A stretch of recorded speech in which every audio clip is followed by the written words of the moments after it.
अस्सलाम वालेकुम। Chapter number 1 biological molecules हमारा कंटिन्यू है, जिसमें लास्ट वीडियो में हम बात कर रहे थे about nucleic acid. Nucleic acid का हमने इंट्रोडक्शन देखा था और न्यूक्लियोटाइड की कॉम्पोजिशन को डिस्कस किया था। अब आज की वीडियो में हम न्यूक्लिक एसिड की क्लासिफिकेशन पे बात करेंगे ना। अगर हम न्यूक्लिक एसिड की बात करें तो न्यूक्लिक एसिड एक बायोमॉलिक्यूल है जो कि लिविंग ऑर्गेनिज्म के हर सेल में मौजूद है। अच्छा, अब न्यूक्लिक एसिड को हम क्लासिफाई करते हैं 3 ग्रुप्स में बेस्ड अपॉन के उसमें कितने न्यूक्लियोटाइड मौजूद हैं। अगर एक न्यूक्लियोटाइड है तो उसे हम कहते हैं मोनो न्यूक्लियोटाइड। 2 न्यूक्लियोटाइड से बना है तो उसे हम कहते हैं डाई न्यूक्लियोटाइड, और 2 से ज़्यादा हैं तो उसे हम कहते हैं पॉली न्यूक्लियोटाइड। तो इस तरह से न्यूक्लिक एसिड के 3 ग्रुप्स हैं, mononucleotide, dinucleotide and polynucleotide. Now first category है मोनो न्यूक्लियोटाइड।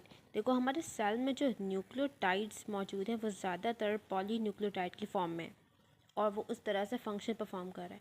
बट कुछ सिंगल न्यूक्लियोटाइड भी ऐसे हैं जो बॉडी में फंक्शन परफॉर्म कर सकते हैं, उसे हम कहते हैं मोनो न्यूक्लियोटाइड। मोनो न्यूक्लियोटाइड क्या है? Single nucleotide. जो पढ़ा कि उसमें एक राइबोस शुगर होता है, उसके साथ एक नाइट्रोजिनस बेस अटैच होता है और एक फोस्फेट ग्रुप अटैच होता है। ये स्ट्रक्चर्स मिलकर क्या बनाते हैं? एक न्यूक्लियोटाइड का मॉलिक्यूल। बट मोनोन्यूक्लियोटाइड की अगर हम बात करें तो यहाँ पर हमें कुछ एक्स्ट्रा फोस्फेट ग्रुप्स भी अटैच मिलते हैं। जैसे नॉर्मली एक फोस्फेट ग्रुप होता है न्यूक्लियोटाइड पे, बट मोनोन्यूक्लियोटाइड में हमें एक से ज़्यादा फोस्फेट ग्रुप भी मिलता है। जैसे 2 फोस्फेट ग्रुप होगा या 3 फोस्फेट ग्रुप होगा, या तो डायफोस्फोरस की फॉर्म में होगा या ट्राइफोस्फोरस की फॉर्म में होगा। मोनोन्यूक्लियोटाइड के एग्जांपल्स में हमारे पास आता है एडीपी एंड एटीपी।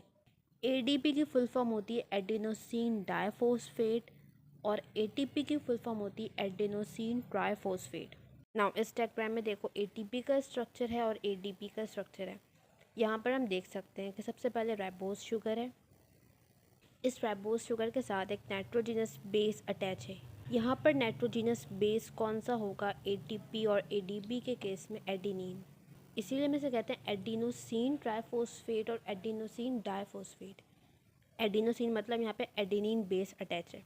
अच्छा, अब यहाँ पे राइबोस शुगर हो गई, बेस हो गया। इसके अलावा यहाँ पर देखो फोस्फेट ग्रुप है। एटीपी के केस में यहाँ पे 3 फोस्फेट ग्रुप हैं, नंबर 1, 2 और 3। इसीलिए इससे हम क्या कह रहे हैं? Adenosine triphosphate. Try means 3, phosphate मतलब फोस्फेट ग्रुप। तो एटीपी के केस में 3 फोस्फेट ग्रुप अटैच होंगे राइबोस शुगर पे, और एडीपी के केस में 2 फोस्फेट ग्रुप होंगे। ठीक है, डाइफॉस्फेट है तो यहाँ पर 2 फोस्फेट ग्रुप अटैच होंगे।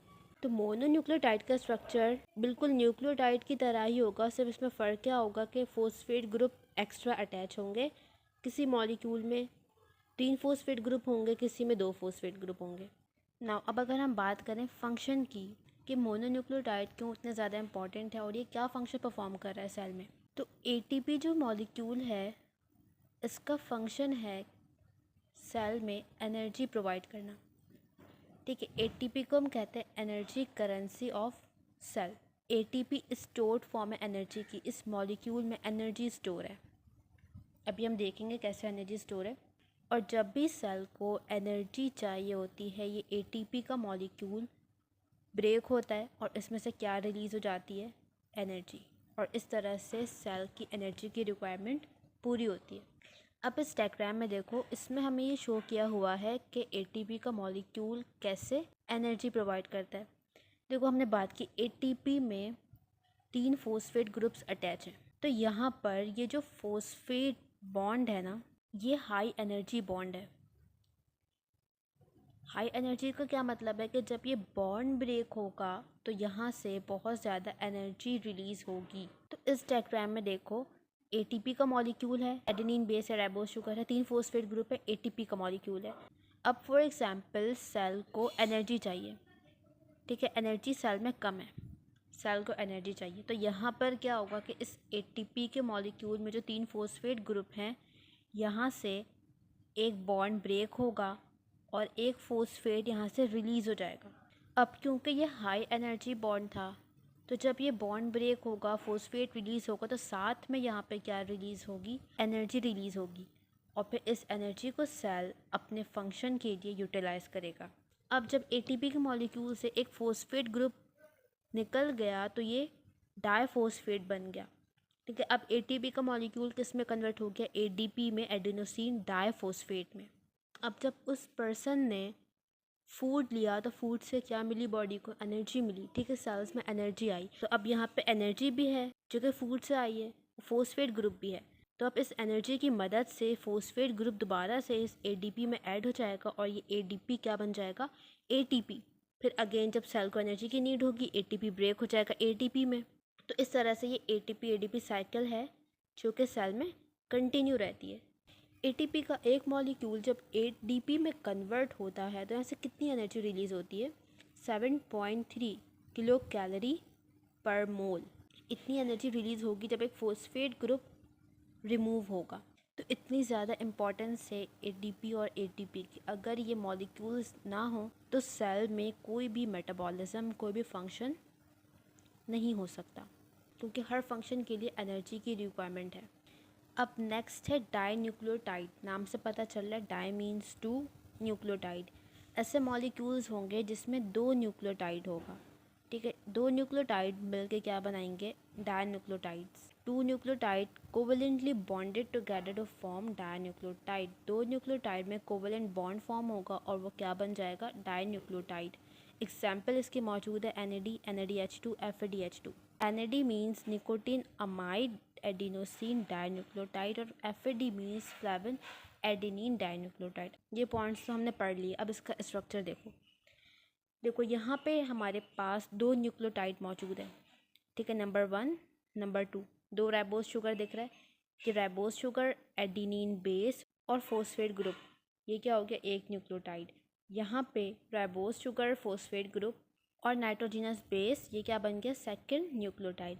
बट यहाँ पर इस सेकंड न्यूक्लियोटाइड में देखो, यहाँ पे नाइट्रोजिनस बेस की जगह पे क्या अटैच है, निकोटिनामाइड, ठीक है। यहाँ पे कोई नाइट्रोजिनस बेस नहीं है राइबोस शुगर पे, बल्कि उसकी जगह पे क्या है, निकोटिनामाइड, जो कि एक विटामिन है जिसे हम कहते हैं विटामिन B3। तो अब इस पूरे स्ट्रक्चर को हम कहते हैं निकोटिनामाइड, एडिनोसिन और डाई न्यूक्लियोटाइड। कि एक निकोटिनामाइड हो गया, एक एडिनिन है और 2 न्यूक्लियोटाइड हैं, तो डाई न्यूक्लियोटाइड, जिसे शॉर्ट फॉर्म में हम कहते हैं NAD। तो अब इसका नाम और इसका मतलब, इसका स्ट्रक्चर समझ आया ना। अब NAD और NADH2 का फंक्शन क्या है बॉडी में, उसको समझने से पहले ये देखो कि NAD और NADH में फ़र्क क्या है। ऐसे मॉलिक्यूल्स जिसमें हाइड्रोजन मौजूद है और इलेक्ट्रॉन्स मौजूद हैं उन्हें हम कहते हैं रिड्यूस्ड। और ऐसा मॉलिक्यूल जिसमें इलेक्ट्रॉन्स की कमी हो या हाइड्रोजन की कमी हो उसे हम कहेंगे ऑक्सीडाइज्ड। तो यहाँ पर NADH2 में H2 है, हाइड्रोजन मौजूद है, तो इट मीन्स ये मॉलिक्यूल कैसा है, ये रिड्यूस्ड है। और NAD में हाइड्रोजन नहीं है, तो इट मीन्स जो NAD प्लस का मॉलिक्यूल है ये ऑक्सीडाइज्ड है। अब सेल में ऐसे प्रोसेस जिनके लिए हाइड्रोजन ज़रूरी है या फिर इलेक्ट्रॉन ज़रूरी है, वहाँ पर ये NADH2 क्या करेगा, हाइड्रोजन और इलेक्ट्रॉन डोनेट करेगा। और जब किसी ऐसे प्रोसेस में जहाँ पे हाइड्रोजन या इलेक्ट्रॉन रिमूव हो रहे हो, तो ये NAD का मॉलिक्यूल क्या करेगा, इसको गेन कर लेगा और NADH2 फॉर्म कर लेगा। तो ये फंक्शन है NAD और NADH2 का सेल में। ये क्या करता है, हाइड्रोजन और इलेक्ट्रॉन को डोनेट करता है और ये हाइड्रोजन और इलेक्ट्रॉन को रिसीव करता है। सेल में ऐसे बहुत से प्रोसेस कंटिन्यू है जिसमें हाइड्रोजन और इलेक्ट्रॉन की नीड है, तो वहाँ पर इस नीड को NADH2 पूरा करता है। तो इस तरह से डाइन्यूक्लियोटाइड्स भी हमारी बॉडी के लिए इम्पॉर्टेंट हैं, क्योंकि इनका बहुत इम्पॉर्टेंट रोल है सेल के मेटाबॉलिज्म में। यहाँ पर इस डायग्राम में देख सकते हो NAD प्लस है, इसने हाइड्रोजन को और इलेक्ट्रॉन को गेन किया और ये क्या बन गया, NADH। यहाँ पर हाइड्रोजन अटैच हो गया और जब सेल में नीड है हाइड्रोजन की, इलेक्ट्रॉन की, तो यहाँ से ये हाइड्रोजन रिमूव हो जाएगा और ये NADH का मॉलिक्यूल क्या बन जाएगा, NAD प्लस। नाउ मोनोन्यूक्लियोटाइड और डाइन्यूक्लियोटाइड पे हमने बात कर ली। अब थर्ड कैटेगरी है पॉलीन्यूक्लियोटाइड। पॉलीन्यूक्लियोटाइड कब फॉर्म होगा, जब large number of nucleotides combine होंगे। इसके एग्जांपल्स हैं DNA एंड RNA। अब नेक्स्ट हमने DNA और RNA के स्ट्रक्चर और फंक्शन पे बात करनी है।